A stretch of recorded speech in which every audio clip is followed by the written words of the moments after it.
idan mace tana son ta ma alkhairi to ta fi kowa alkhairi, idan tana so ku zauna lafiya to ta fi kowa zaman lafiya.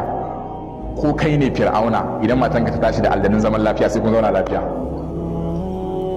Idan ka zo ka kana masifa, ka gama mata masifa, ka gama bala'inka, sai ta kalle ka sama da ƙasa ta yi shiru ta ce haba masoyina an kai dariya ai ka fi kyau.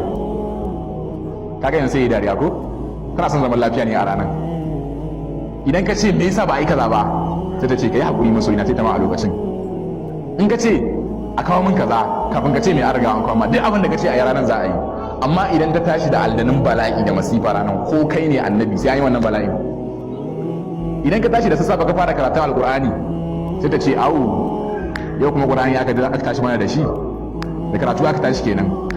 Idan ka shigo kana masifa da ce wallahi duk bala'in ka duk masifan ka na fika, kar ka yi dan bata ma rai a waje ka zo ka soke a kaina, wallahi kana sauke min zan soke ma bala'i na fika iya masifa.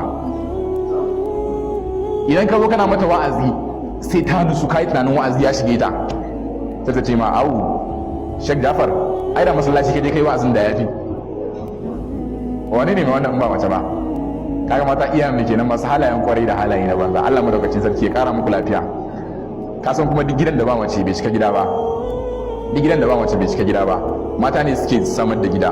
Su ne iyaye, su ne mata, su ne yayi, su ne kande. Duk wanda duk gidan da ba mace bai sami gida ba. Saboda haka Allah madaukakin sarki ya sa mu dace. Allah madaukakin sarki kuma ya ba mu gidan aljanna. Mata iyayen mu Allah madaukakin sarki ya kara muku lafiya. Allah madaukakin sarki ya kara muku kwanciyar hankali.